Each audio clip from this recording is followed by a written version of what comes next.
ठीक है, चलिए स्टार्ट करें। आज हम पढ़ेंगे भाई how to crack nursing officer exam, कि नर्सिंग ऑफिसर का एग्जाम कैसे क्रैक करना है। देखिए कुछ ट्रिक्स हम आपको सिखाएंगे, कुछ स्टेप्स फॉलो करेंगे जिसके कारण आप आराम से नर्सिंग ऑफिसर एग्जाम को क्रैक कर सकते हैं। देखो कोई जन्म बूटी तो है नहीं, मैं आपको बोल के जो पिला दूं ऐसा हो गया आपका सिलेक्शन हो जाए, लेकिन कुछ चीजें कुछ ट्रिक्स अगर आप फॉलो करोगे तो 3 महीने में आप सिलेक्शन काफी ले सकते हो। देखो ये 3 महीने कोई फिक्स डिसाइड नहीं कि आप 3 महीने में सिलेक्शन ले सकते हो, डिपेंड है कि आप कितने आवर डेली स्टडी करते हो, उसके भी आप पे डिपेंड है। एन एवरेज किसी भी स्टूडेंट को सिलेक्शन के लिए 6 to 8 आवर डेली स्टडी चाहिए, एन एवरेज 6 मंथ के लिए। 6 मंथ के लिए स्टडी करना ही पड़ेगा और साथ में कुछ कोचिंग भी लेनी पड़ेगी, अदर कोई हेल्प जो है वो भी लेने की आपको जरूरत रहेगी। ठीक है, तो हम आज करेंगे, आज का जो हमारा वीडियो का टॉपिक है उसका नाम है how to crack nursing officer exam, कि आप नर्सिंग ऑफिसर के एग्जाम को कैसे क्रैक करोगे। ठीक है, तो देखिए आपको कुछ स्टेप्स को फॉलो करना पड़ेगा, जिसमें पहला स्टेप है गोल। ठीक है, आपको सबसे पहले गोल सिलेक्ट करना होगा। आज की हमारी YouTube की जो वीडियो है इसमें वही सिर्फ व्यूअर रहेंगे जो अपना गोल सिलेक्ट कर चुके हैं, जिनको मानना पड़ेगा कि मेरा सिलेक्शन हो जाएगा। अगर आप सोच के बैठे हो कि नहीं होगा मेरा सिलेक्शन, तो भाई नहीं होने वाला है, फिर आप ये वीडियो मत देखो। तो सबसे पहले आपके माइंड को सेट करना पड़ेगा, माइंड में डालना पड़ेगा कि मेरा गोल क्या है। मेरा गोल है नर्सिंग ऑफिसर एग्जाम में सिलेक्ट होना। स्पेशली अभी जो एग्जाम आने वाला है एम्स दिल्ली 2020, तो वो आएगा। ठीक है, तो आपके सबसे पहले माइंड में क्या आना चाहिए, ये आना चाहिए कि आप नर्सिंग ऑफिसर एग्जाम को क्रैक कर सकते हो।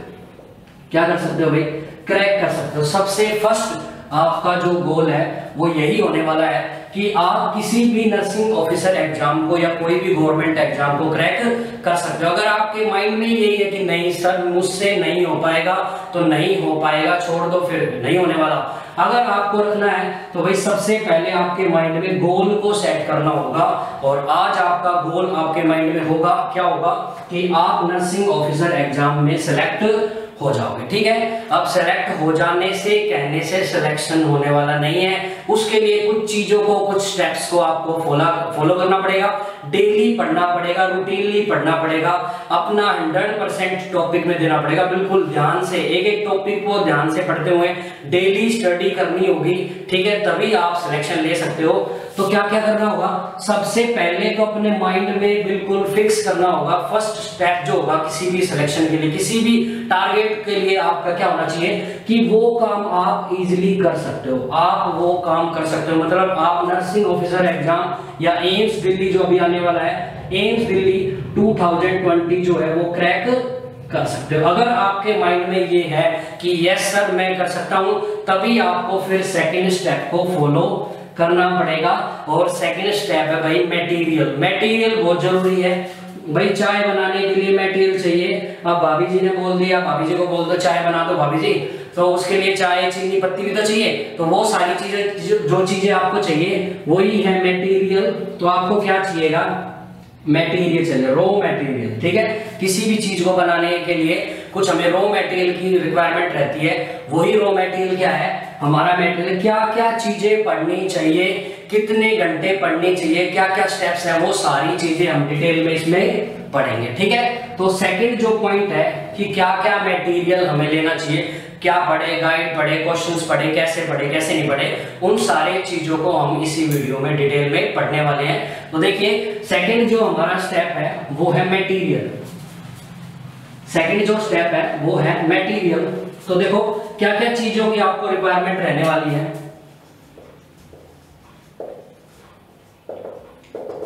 देखिए सबसे पहले आपको क्या चाहिए, आपको चाहिए थ्योरी चाहिए। ठीक है, किसी भी टॉपिक के एग्जाम में जो भी टॉपिक्स आने वाले आते हैं ज्यादातर, उनकी आपको थ्योरी याद होनी चाहिए, थ्योरी पता होनी चाहिए। ठीक है, फर्स्ट आपको थ्योरी, उसके बाद आपको क्वेश्चंस। जो थ्योरी है उससे रिलेटेड क्वेश्चंस भी आपको आने चाहिए, क्योंकि सिर्फ थ्योरी से काम चलने वाला नहीं है, आपको क्वेश्चंस भी डील करने पड़ेंगे। एमसीक्यू क्वेश्चंस कैसे आते हैं। थर्ड जो स्टेप है वो है क्वेश्चंस पेपर। लास्ट ईयर जो भी पेपर हुए हैं regarding exams AIIMS Delhi 2019 combined exam, जो भी एग्जाम लास्ट ईयर हुए हैं वो सभी आपको पेपर्स के क्वेश्चंस भी करने होंगे। और आज से और इस बार से हमने एक स्टेप को और ऐड कर दिया हमारी डिक्शनरी में या हमारे नर्सिंग एग्जाम प्रिपरेशन की गाइडेंस में। क्या ऐड किया है? Image based question. क्या क्या डाल दिया भाई? हमने एक चीज को और ऐड कर दिया, इमेज बेस्ड क्वेश्चन, जो आजकल एग्जाम में बहुत ज्यादा पूछे जा रहे हैं। एक फोर्थ स्टेप और ऐड करना होगा आपको अपनी स्टडी पैटर्न में। क्या होगा वो? इमेज बेस्ड क्वेश्चन प्लस कुछ वीडियोस। ठीक है, लास्ट ईयर में एग्जाम में बहुत सारे इमेज बेस्ड क्वेश्चंस और कुछ वीडियो भी पूछी गई थी, 10-12 वीडियो पूछी गई थी, करीबन 67-69 के आसपास जो थे वो इमेज बेस्ड क्वेश्चन टोटल पूछे गए थे, जिनमें वीडियो भी इंक्लूडेड है। तो इतनी सारी चीजें जो एम्स में या बड़े एग्जाम्स में पूछी जाती है, तो आपको इन पे भी ध्यान देना पड़ेगा। इमेज बेस्ड क्वेश्चंस को भी अब से पढ़ना पड़ेगा। जितनी चीजें आप थ्योरी पढ़ने वाले हो, साथ में उसी सब्जेक्ट के उसी टॉपिक की आपको डिजीज की इमेज और उसकी वीडियो, जो भी रिगार्डिंग प्रोसीजर जो भी वीडियो है वो वीडियो भी देखनी होगी। ठीक है, तो भाई फर्स्ट स्टेप है कि सर मैं थ्योरी कहां से पढूं। ठीक है, क्या है भाई फर्स्ट स्टेप? हमारा जो फर्स्ट स्टेप है वो है कि हम थ्योरी कैसे पढ़ें। तो थ्योरी कैसे पढ़ोगे? थ्योरी के लिए आपको नोट्स की हेल्प लेनी पड़ेगी, नोट्स की। ठीक है, आपको क्या करना पड़ेगा? कोई भी नोट्स की रिक्वायरमेंट रहेगी, या तो आप किसी कोचिंग्स के नोट ले सकते हो या किसी टीचर्स की हेल्प ले सकते हो, बुक्स की हेल्प ले सकते हो भाई, किसी भी तरीके से, या किसी स्टूडेंट्स की हेल्प ले सकते हो जो ऑलरेडी किसी गवर्नमेंट जॉब में सिलेक्टेड हो। उन सभी स्टूडेंट की क्या कर सकते हो आप क्या ले सकते हो? नोट्स या थ्योरी जो मटेरियल आप वहां से ले सकते हो। ठीक है भाई, तो इस तरीके से आपको थ्योरी को लेना होगा। कोचिंग्स के नोट्स में क्या होता है? देखिए, कोचिंग्स के नोट्स को हमें क्यों फॉलो करना चाहिए? इसलिए करना चाहिए क्योंकि वहां पे थोड़ा सा स्मार्ट स्टडी होती है भाई। स्मार्ट तरीके से टॉपिक को, शॉर्ट टॉपिक किए जाते हैं। अगर आप किसी भी गाइड को पढ़ोगे या किसी भी बुक को पढ़ोगे, तो किसी भी बुक को करने में बहुत टाइम लग जाएगा। एनाटॉमी की आप एक बुक उठा लो, करीबन 3-4 मंथ निकल जाएगा आपको पूरी पढ़ने में, है ना, स्टैंडर्ड बुक को। तो उतना टाइम हमारे पास नहीं है। हमें 6 मंथ, एनएमए 3 to 6 मंथ में हमें क्या करना है? पूरे एग्जाम को क्रैक करना है। इसलिए आपको स्मार्ट तरीके से स्टडी करनी होगी। तो या तो किसी कोचिंग के नोट्स आपको मिल जाए, टीचर्स की गाइडेंस मिल जाए, टीचर्स की हेल्प मिल जाए, आपको कोई बुक्स मिल जाए जो स्टैंडर्ड बुक्स जो फॉलो करते हैं। अभी पढ़ेंगे कुछ बुक्स के नाम।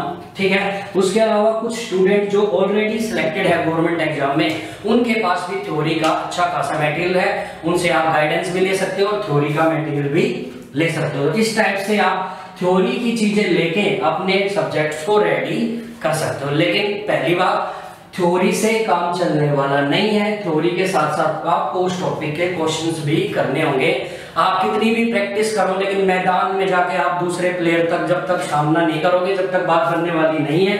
आपको क्वेश्चंस को भी करना होगा भाई। थ्योरी पढ़ ली, ठीक है, आपने किसी भी टॉपिक को पढ़ लिया, लेकिन उस टॉपिक से कैसे क्वेश्चंस आने वाले हैं वो कहां आप डील करोगे? क्वेश्चंस को डील करना पड़ेगा। ठीक है, तो सेकंड, सर मैं क्वेश्चंस कैसे पढ़ूं, कहां से पढ़ूं? तो बहुत सारी मार्केट में गाइड्स हैं, मैं कुछ आपको ऑप्शन दे देता हूं, आप वहां से आराम से पढ़ सकते हो। देखिए, एक गाइड है प्रीति अग्रवाल, जो एमसीक्यू क्वेश्चंस की, अच्छे क्वेश्चंस की आपकी प्रैक्टिस करा देगी। इसके अलावा पीआर यादव, इसके अलावा टारगेट हाई,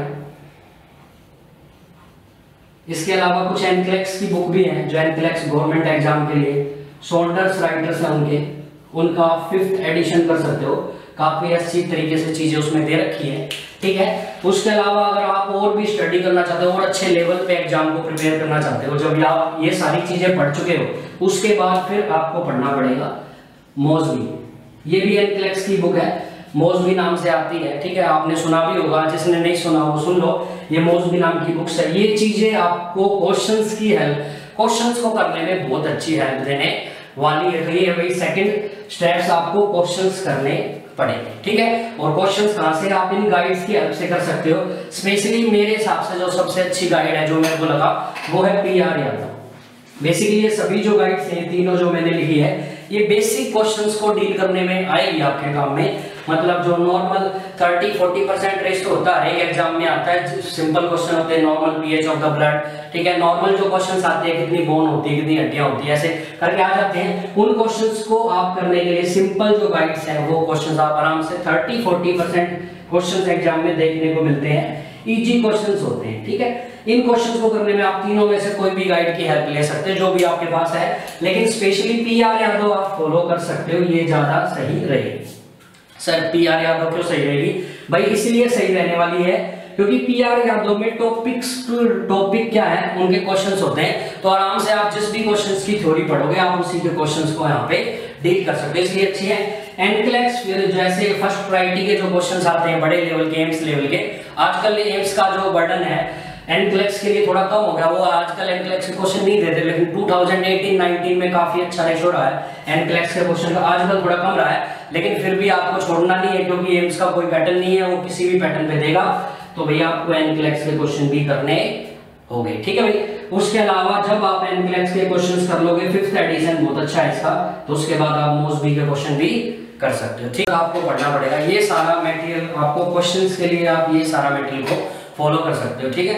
उसके बाद क्वेश्चंस पेपर, देखो बहुत इंपॉर्टेंट स्टेप है अगर आप गवर्नमेंट जॉब के लिए प्रिपेयर कर रहे हो, ये मटेरियल से ज्यादा इंपॉर्टेंट रहेगा भाई ये मटेरियल कि इसमें आपको क्वेश्चंस पेपर ले चाहिए भाई हर एग्जाम के लिए, चाहे वो डीएसएसबी हो, चाहे आरआरबी हो, चाहे एम्स हो, उसके जो रिसेंट जो पेपर हुए हमेशा उनमें से 8-10 क्वेश्चन रिपीटेड रहते हैं, तो आपको क्या करना होगा, आपको लास्ट ईयर पेपर चाहिए, आपको लास्ट ईयर जो ओल्ड पेपर है वो चाहिए होंगे, और फिर उन क्वेश्चंस को आपको सोल्व करना होगा ताकि नेक्स्ट एग्जाम में उससे रिलेटेड आपको एनालिसिस भी हो जाएगा कि 2018 में कैसा पैटर्न था, 19 में कैसा है, तो 20 में कैसा आएगा, साथ में आपको पता चल जाएगा कितने इमेज बेस्ड क्वेश्चन आए थे, कितनी वीडियो आई थी, तो काफी कुछ नॉलेज आपको एग्जाम के बारे में, वहां से पैटर्न के बारे में पता चल जाएगी, ठीक है। तो क्वेश्चंस पेपर आपको एन एवरेज 30 के आसपास तो आपको पेपर चाहिए, लास्ट ईयर जितने भी हुए हैं, ठीक है। अगर आपके पास नहीं है तो आप व्हाट्सएप नंबर आप स्क्रीन पे नजर आ रहा होगा, वहां से आप ले सकते हो, ठीक है, फ्री ऑफ कॉस्ट, ठीक है। तो 30 पेपर आपको मिलेंगे,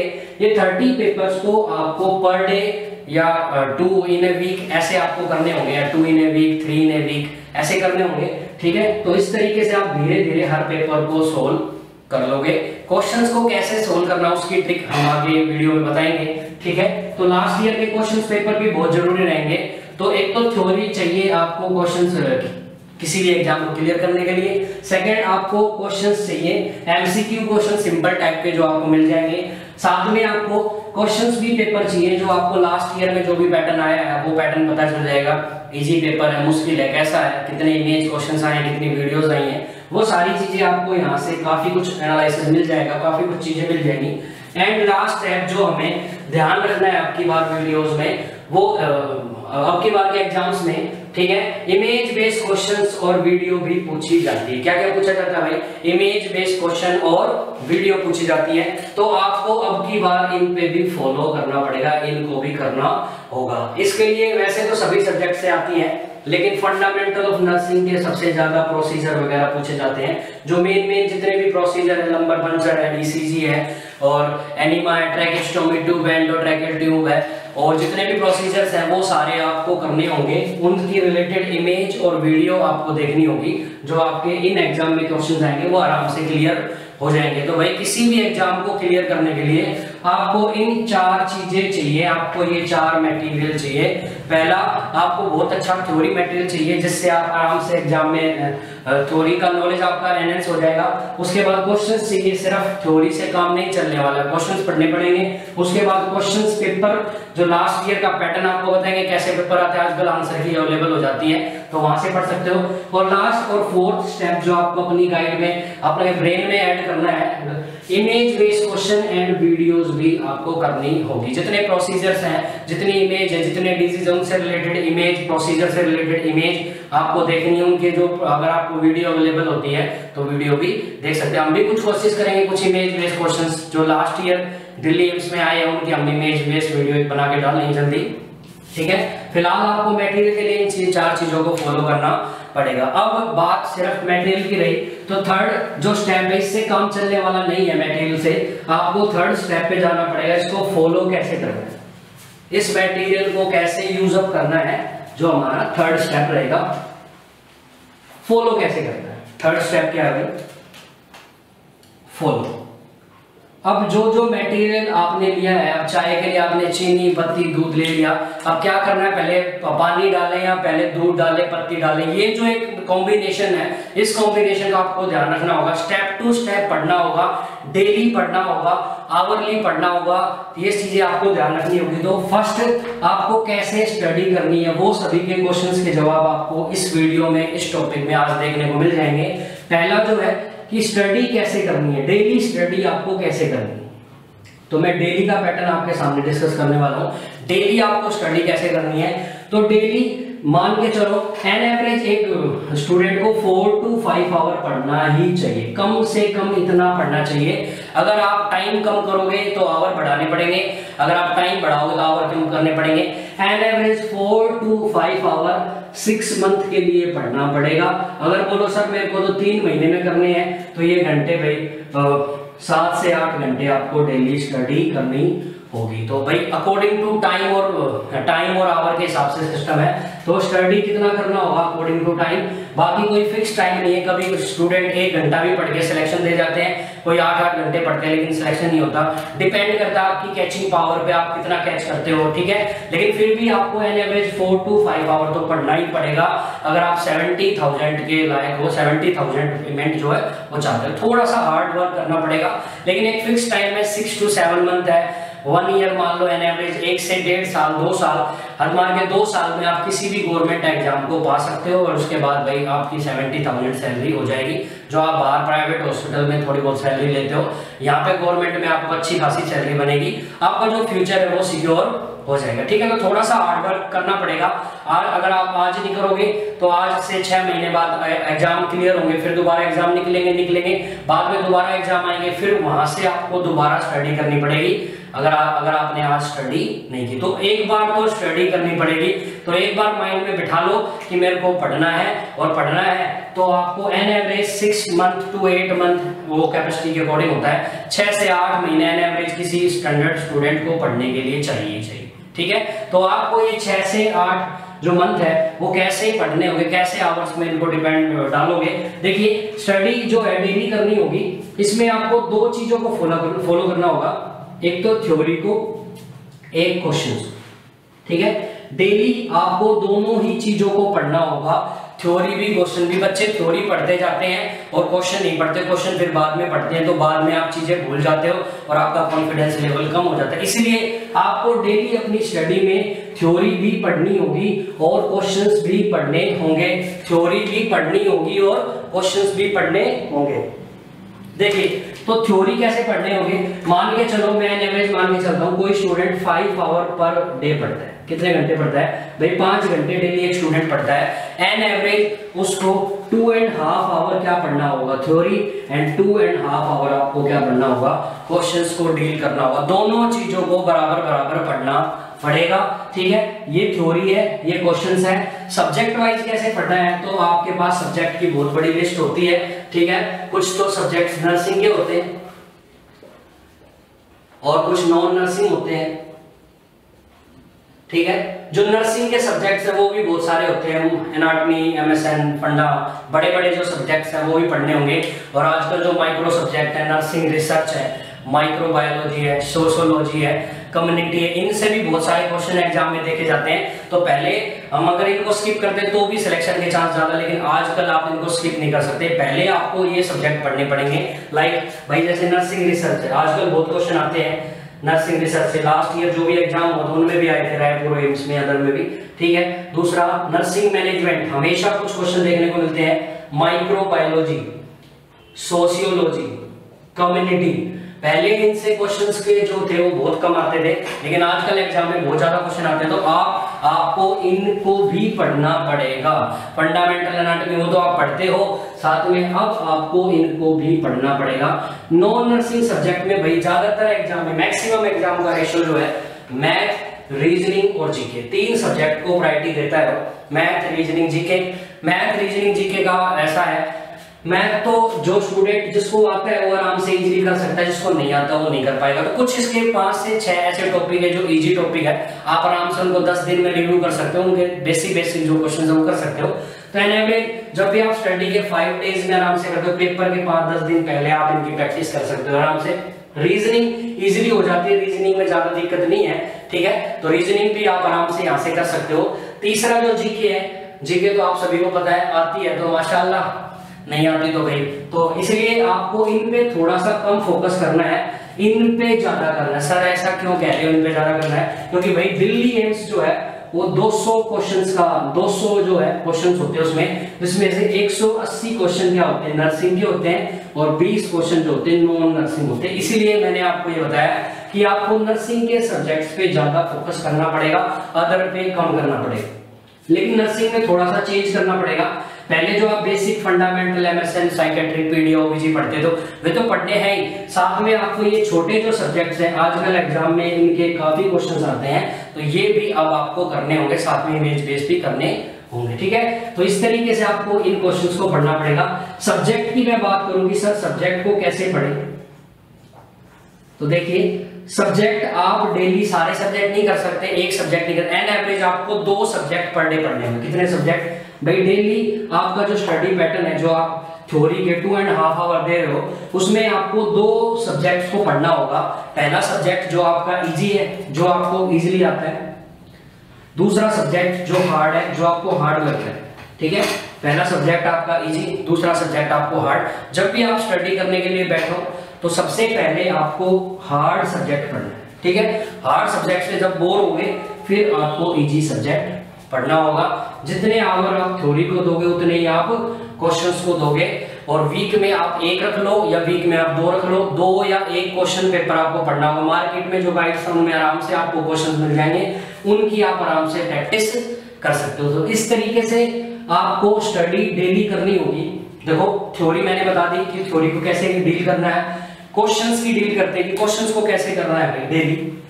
देखिए ये था थ्योरी मटेरियल कि आप थ्योरी मटेरियल को कैसे डेली पढ़ोगे। दूसरा जो है वो है क्वेश्चंस। क्वेश्चंस को कैसे पढ़ना है, देखिए यहां पे क्या करना होगा आपको क्वेश्चंस पे। क्वेश्चंस आप एक तो पढ़ोगे, 3 टाइप के क्वेश्चंस ज्यादातर एग्जाम में देखने को मिलते हैं, हम डील कर रहे हैं एम्स दिल्ली, तो एम्स दिल्ली में बेसिकली 3 टाइप के क्वेश्चंस देखने को मिलेंगे, ठीक है। नंबर 1 इजी, जो क्वेश्चन इजी होते हैं, है ना, 30-40 का रेशियो होता है एवरेज, सभी स्टूडेंट को आते हैं। ज्यादातर नर्सिंग जो कोचिंग करते हैं या नहीं करते उनको भी आते हैं, जो स्कूल कॉलेज में पढ़ते हैं उनको भी आते हैं। कुछ होते हैं हार्ड लेवल, थोड़ा एनक्लेक्स और बड़े लेवल के होते हैं, जो स्टूडेंट हार्ड वर्क करते हैं, जो पढ़ते हैं डेली 4 to 5 आवर, उनको आते हैं। और कुछ क्वेश्चन होते हैं वेरी हार्ड, जो ऐसे क्वेश्चंस एग्जाम में आपको देखने को मिलेंगे जो ना तो आज तक रिपीट हुए हैं ना आगे रिपीट होंगे। कुछ ऐसे एम्स वाले तो हमेशा देते हैं, कुछ ऐसे 10-20 क्वेश्चन का कलेक्शन होता है जो हमेशा एग्जाम में आते हैं, 30-40 होता है, ये भी एन एवरेज 30-40% होता है, 10-20 एन एवरेज इतना ही रेशियो होता है, थोड़ा बहुत ऊपर नीचे होता रह रहा है, +-10 होता है, ठीक है। हार्ड जो क्वेश्चंस है वो एनक्लेक्स टाइप के होते हैं, एनक्लेक्स मोस्टली, ठीक है, इस टाइप के क्वेश्चंस देखने को मिलेंगे। सिंपल जो क्वेश्चन है वो गाइड टाइप के क्वेश्चन होते हैं, इजी वाले, प्रीति अग्रवाल गाइड जो होती है, PR यादव, टारगेट आई, ऐसे ही आपको इनसे क्वेश्चन देखने को मिले। 3 टाइप के क्वेश्चन सेम्स में होते हैं, इजी, हार्ड और वेरी हार्ड, जो रिपीट नहीं होते, not repeated again, not repeated again, अगली बार रिपीट होने वाले नहीं है भाई। ये वो क्वेश्चंस होते हैं, ये जो है एनक्लेक्स और थोड़े हार्ड लेवल के होते हैं, प्रायोरिटी बेस होते हैं, थोड़ा जो हार्ड लेवल से स्टडी करते हैं उनको आते होंगे। और ये जो इजी क्वेश्चंस हैं, इजी क्वेश्चंस जो गाइड टाइप के क्वेश्चंस होते हैं, वन लाइनर होते हैं, एक लाइन हो गए, 4 ऑप्शन हो गए, आपको आता होगा ब्लड की पीएच क्या है, बोन कितनी होती है, सिंपल क्वेश्चन होते हैं, आप नॉर्मली आंसर दे सकते हो, थोड़ा ध्यान से करने होते हैं। इस टाइप के क्वेश्चंस आपको एग्जाम में देखने को मिलेंगे। तो सबसे ज्यादा आपको इन दोनों को फॉलो करना होगा। क्वेश्चंस को कैसे फॉलो करना है, देखिए क्वेश्चंस को फॉलो करने के लिए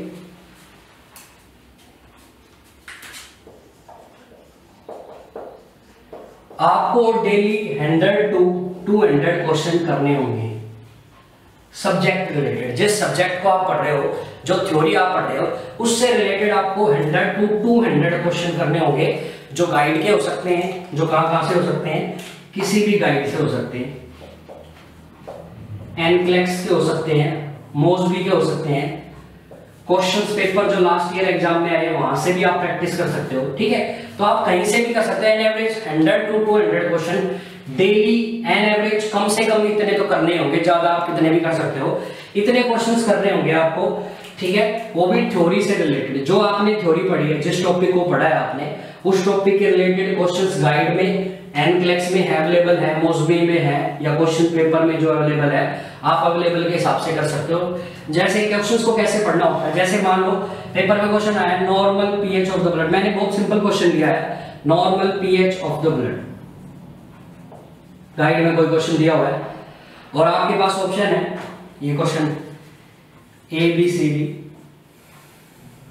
यहाँ पे नॉर्मल पीएच यहाँ पे लिखा हुआ है 7.0, 7.4 और 6.3 और 8.4, ऐसे आपके पास कोई भी 4 ऑप्शन दिए हुए हैं सिंपल।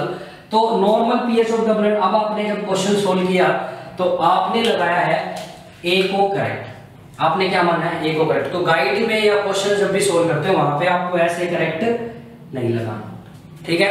आप गाइड में, एनक्लेक्स में कभी भी टिक नहीं लगाना होता, उसमें सिर्फ आपको ये रखना होगा। अब आपके मान के चलो आपका आंसर है ये, लेकिन जो सही आंसर है वो राइट आंसर ये, तो आपको क्या होगा, इसके साथ में एक रैशनल बनाना होगा अलग से एक कॉपी में, और रैशनल लिखना होगा normal pH of the blood is 7.4, कितनी होती है भाई, 7.4। ऐसे रैशनल के साथ आपको पढ़ना होगा। हाँ जी, नेक्स्ट स्टेप है हमारा, ये था पूरा क्वेश्चंस के बारे में। तो क्वेश्चंस आपको इस तरीके से डील करने होंगे। क्वेश्चंस के बाद बात करें हम क्वेश्चंस पेपर, जो लास्ट ईयर के क्वेश्चंस पेपर होंगे उन्हें कैसे पढ़ना होगा। देखिए क्वेश्चंस पेपर के लिए आपको सबसे पहले लास्ट ईयर के पेपर की रिक्वायरमेंट रहेगी, लास्ट ईयर के पेपर चाहिए आपको, ठीक है। लास्ट ईयर के पेपर के लिए प्रताप नाम से गाइड आती है, मार्केट में अवेलेबल है, ठीक है। उनके नर्सिंग ऑफिसर के आपको एग्जाम के लास्ट ईयर के जो एग्जाम्स हैं वो मिल जाएंगे, टारगेट हाई में भी आपको मिल जाएंगे, प्रीति अग्रवाल में भी पीछे मिल जाएंगे। वहां से आप उन एग्जाम को क्या करो, लेट करो कि वो आपका गवर्नमेंट का एग्जाम है, ठीक है। मानो कि वो आपका गवर्नमेंट का एग्जाम है, 1.5 घंटा उस एग्जाम का फिक्स पैटर्न करो, उस टाइम आप कुछ यूज नहीं करोगे, अपना फोन यूज नहीं करोगे, एक कमरे में सेपरेट बैठ के आपको उस पेपर को सोल्व करना होगा। पेपर सोल्व करने का तरीका क्या होगा, आपको पहले से ही ऑलरेडी 1 to, अगर 100 तक क्वेश्चन है तो 1 to 100 तक काउंटिंग लिखनी होगी, ठीक है। 1 2 3 4, ठीक है। अगर 120 है तो 120 तक, अगर 80 क्वेश्चंस अवेलेबल है तो 80 क्वेश्चंस, और आपको फिक्स 1.5 आवर उसके लिए देना होगा। अब आप मान के चलो कि मेरा पेपर है आज और मैं पेपर दे रहा हूँ, जो भी पेपर का नाम लिखा रहता है उनमें दिल्ली एम्स, आरआरबी, डीएसएसबी, सभी के नाम लिखे रहेंगे। उन पेपर के ऑप्शंस वाइज होगा, फर्स्ट 4 ऑप्शंस आपको मिलेंगे पहले क्वेश्चंस के। अगर आपको आता है तो एक अलग कॉपी नोटबुक में आपको 1 2 3 जहां डाले हैं वहां पे उसके सामने लिखते जाओ, ए बी सी डी, ऐसे आप इन ऑप्शंस को डालते जाओ। इसमें क्वेश्चन पेपर में आपको कुछ नहीं करना, क्वेश्चन पेपर में आपको क्वेश्चन देखना है, क्वेश्चन को एक बार पढ़ना है, क्वेश्चन को एक बार पढ़ना है और फिर आंसर को 2 बार पढ़ना है, ठीक है। कैसे रेगुलेट करके, कंट्रोल करके आप आराम से क्वेश्चंस को जो है लगा सकते हो। जो भी आप आंसर लगाए वो लगाओ, नहीं आता तो उसको स्किप कर सकते हैं, छोड़ सकते हो, ठीक है। और इस तरीके से आपको क्वेश्चन करने हैं। मान के चलो 3rd नंबर आपका गलत हो गया, तो 3rd नंबर पे जो आपने एक आंसर की टाइप में बनाया है OMR शीट टाइप में, उस पे 3 पे मार्क लगा लो। साथ में जो आपका क्वेश्चन पेपर है वहां पे भी मार्क लगा लो कि 3 नंबर जो क्वेश्चन है वो आपका क्या हुआ है, गलत हुआ है। नेक्स्ट टाइम आप जब भी क्वेश्चंस को देखोगे तो वो ध्यान रहेगा कि मेरा पहली बार जब क्वेश्चन किया था तो वो गलत हो गया था। साथ में आपको ए बी सी डी लिखना भी, ये जो सी क्वेश्चन जो गलत हुआ है मेरा, इसे देखना है कि ये क्वेश्चन गलत क्यों हुआ, इसका जो भी रैशनल है आपको एक अलग नोटबुक में रैशनल जरूर लिखने होंगे। ये रैशनल बहुत काम आने वाले हैं कि भाई normal pH of the blood 7.4 था, मैंने 7 मान दिया था, ठीक है। इस टाइप से आप रैशनल्स की पूरी काउंटिंग बनाओगे बहुत सारे पेजेस में। एग्जाम से पहले आपको वो पढ़ने, वो बहुत इंपॉर्टेंट होने वाले हैं आप सभी के लिए, ठीक है। तो देखिए आपको इस तरीके से हर एक पेपर को सोल्व करना है। आप 3 इन ए वीक कर सकते हो, 2 इन ए वीक कर सकते हो, ठीक है। वीक में 1 कर सकते हो, वीक में 2 कर सकते हो, 3 कर सकते हो, अकॉर्डिंग टू कंडीशन आप आराम से पेपर को सोल्व कर सकते हो। तो क्वेश्चंस पेपर को आपको ऐसे सोल्व करना होगा, मानना पड़ेगा कि मेरा आज पेपर है, उसी पेपर को ऐसे। वैसे तो ऑनलाइन टेस्ट सीरीज मिल जाएंगी आपको बहुत सारी, लेकिन ऑनलाइन टेस्ट सीरीज से अच्छा है आप इस तरीके से ऑफलाइन भी पैटर्न को फॉलो कर सकते हो। ऑनलाइन में थोड़ा यही चीज का आपका टाइमिंग जो बच जाएगा, आपको ये ABCD लिखने का जो टाइम आपका सेव हो जाएगा। लेकिन पहले आप इन क्वेश्चंस की प्रैक्टिस इस टाइप से करने वाले, ठीक है। उसके बाद लास्ट इमेज बेस्ड क्वेश्चन के लिए मैं आपको बता चाहूँ, लास्ट फोर्थ जो पार्ट था मटेरियल का, image based question and video के लिए आप जितने भी प्रोसीजर है, जो भी थ्योरी पढ़ते हो, उसके साथ साथ आप उसकी इमेज भी ऐड करना सीख जाओ। जो भी प्रोसीजर आप पढ़ते हो उसकी इमेज, उसकी वीडियो, सारी चीजें आप देखते रहो।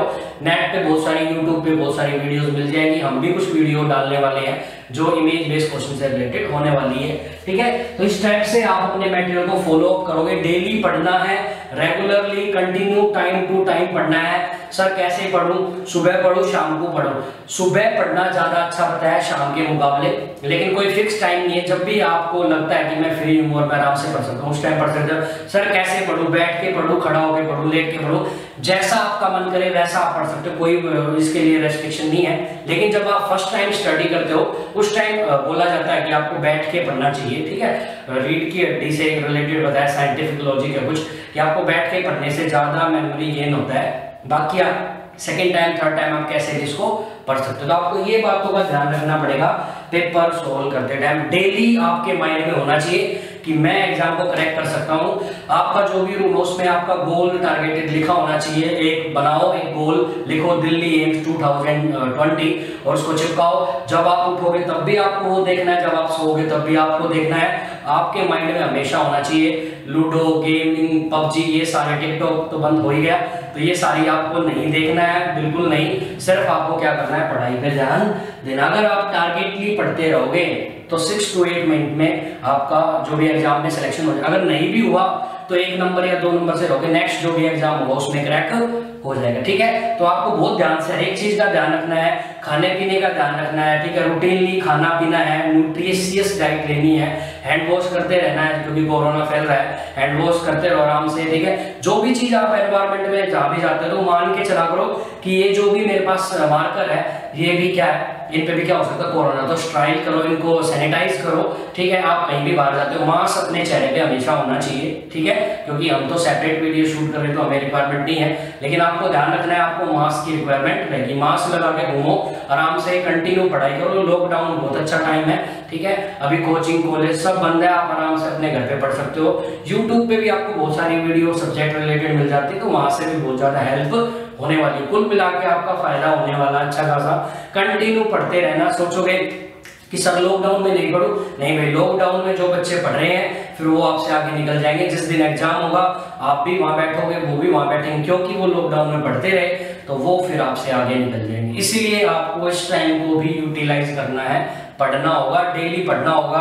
आपके माइंड को याद होना चाहिए कि आपका सिलेक्शन होगा पक्का, और आपको उसी के हिसाब से पढ़ना होगा। कंटिन्यू स्टडी करनी होगी, थ्योरी पढ़नी होगी, क्वेश्चंस पढ़ने होंगे, क्वेश्चंस पेपर करने होंगे, साथ में आजकल न्यू इमेज बेस्ड क्वेश्चंस और वीडियो भी करनी होगी। डेली आप इसी तरीके से पढ़ोगे तो आप 100% श्योर है कि आप नेक्स्ट जो भी गवर्नमेंट का एग्जाम होगा उसमें सेलेक्ट हो जाओगे। अगर नहीं भी होते तो 1-2 एग्जाम, 1-2 मार्क्स का फर्क रहेगा, या कुछ एग्जाम 5 मार्क्स 6 मार्क्स, नेक्स्ट जो भी एग्जाम आएगा उसमें आप आराम से सेलेक्ट हो जाए। इन सभी बातों का ध्यान रखने से आप आराम से किसी भी गवर्नमेंट एग्जाम में सिलेक्शन पा सकते हो, ठीक है भाई। ये थी हमारी ये वीडियो। एक और इसका स्टेप बचा हुआ है कि कैसे एग्जाम को अटेम्प्ट करना है। देखो एग्जाम में भी हमारे बहुत सारे क्वेश्चंस गलत होते हैं, तो 5 से 6 नंबर जो है हमारे एग्जाम में सही तरीके से अटेम्प्ट नहीं करने से होते हैं कि मैं जल्दी में अटेम्प्ट कर दिया। तो उन सभी का हम नेक्स्ट वीडियो बनाने वाले हैं। उस नेक्स्ट वीडियो में डालेंगे how to attempt nursing officer exam, उस एग्जाम को कैसे अटेम्प्ट करना है, नेगेटिव मार्क कैसे कम करने हैं,